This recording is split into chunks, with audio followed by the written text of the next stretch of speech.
Hello juniors, and welcome back to Computer Systems and Programming. Today we are going to be learning about laptop hardware. For today's agenda, we are first going to be doing a computer parts review, and then I'm going to be introducing your laptop research project. The first part of the computer that we are going to be talking about is the optical drive. The optical drive is about the size of a softcover book. It connects to the motherboard that we will get to shortly. Most optical drives can play and/or record a large number of different disc formats.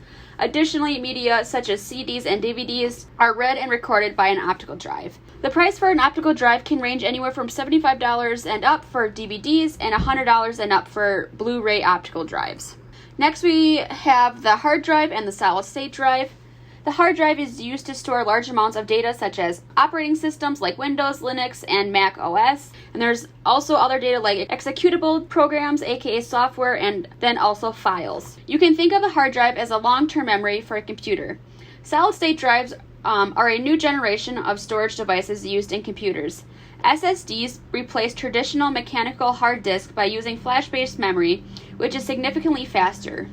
SSDs are more reliable than hard drives, and SSDs generally use less power, resulting in longer battery life for the computer. The price of a hard drive and solid-state drive can range anywhere from $100 and up. Now we have random access memory, also known as RAM. The RAM stores current processes and data. You can think of the random access memory as the short-term memory of the computer. The RAM stores and accesses memory in random order, which allows it to be very fast, like milliseconds fast. The RAM allows the computer to work with more information at the same time and is the fastest way to access a specific piece of data. The price range is about $100 and up. Now let's move on to video cards and graphic cards. Video cards and graphic cards produce the image on the monitor. They both have the same purpose, but are used differently in regards to what type of computer someone has. The video card or graphic card renders data into a responsive image to make it appear to be in real time. Video gamers can use video cards in place of integrated graphic cards due to the extra processing power and video random access memory. The price for a video card can range from $200 and up, and the graphics card can range anywhere between $100 and $200. Here we have the power supply. The power supply supplies electric power to the electrical load.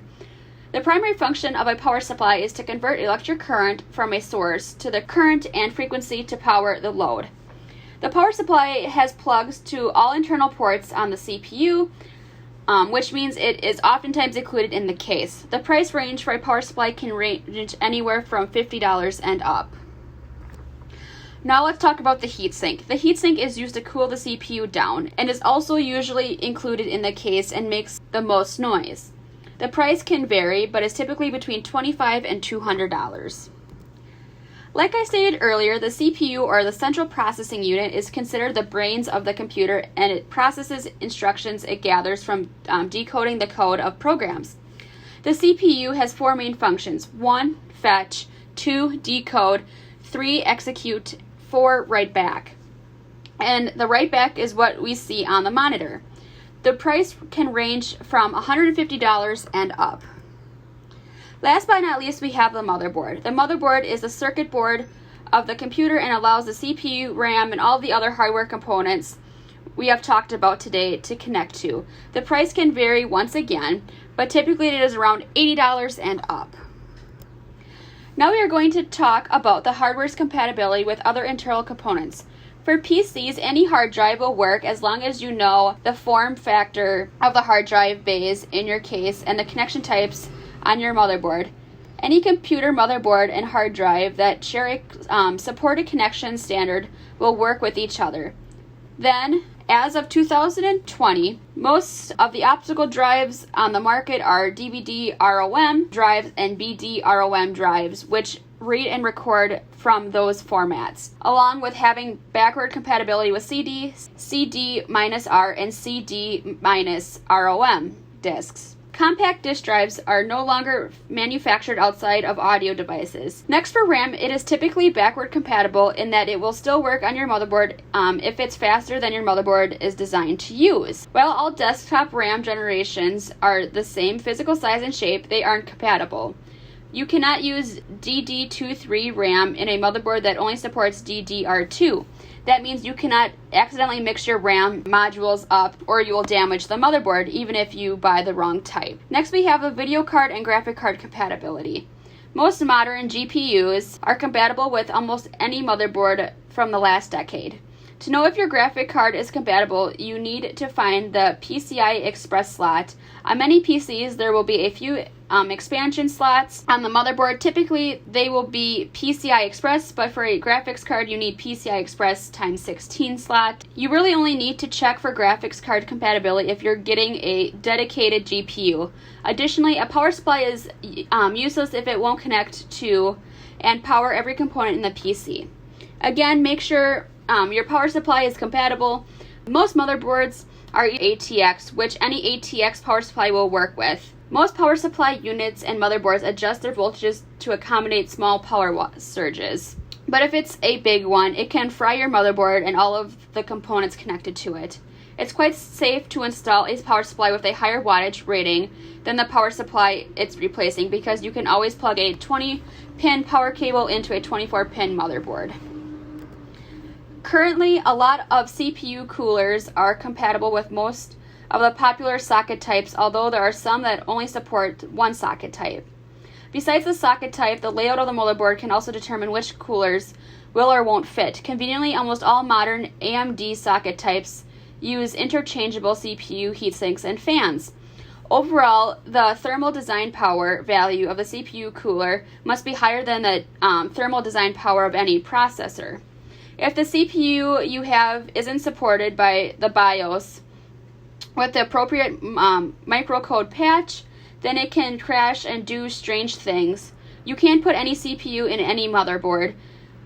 So when your computer goes slow or you want to run a game on your computer, you may want to consider upgrading to a more powerful CPU. A new motherboard supports an old CPU as long as the new CPU is 100% compatible with the motherboard you're putting into it, including compatibility with the physical socket, the BIOS, and the chipset. The motherboard manufacturer should have a list of 100% compatible processors that can be used with that specific model of motherboard. Like I stated before, to make sure your motherboard will be compatible, you will need to look at what socket and chipset your processor is compatible with. The socket refers to the physical slot on the motherboard that holds your processor in place. If you need to switch out your motherboard, it does not harm your data. You won't be losing any of your data from the hard drive if you are replacing the motherboard with an identical motherboard. If you are replacing the motherboard to a completely different make and model, you may also have to reinstall the operating system. So we have talked a lot about the internal hardware components, but there are also external pieces of hardware that a computer may need in order to function properly.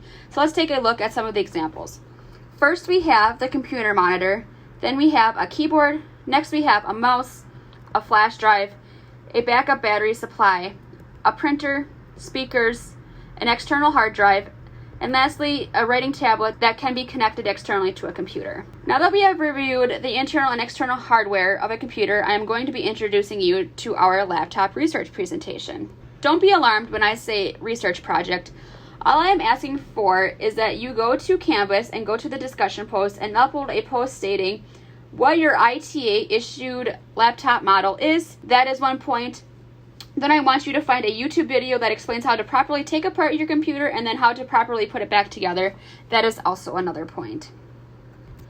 Alrighty, that is all I have for you guys today. So if you have any further questions, please feel free to reach out to me through email. My email is slbauer2@wisc.edu. That is slbauer2@wisc.edu, or attend my student hours. I will see you all later.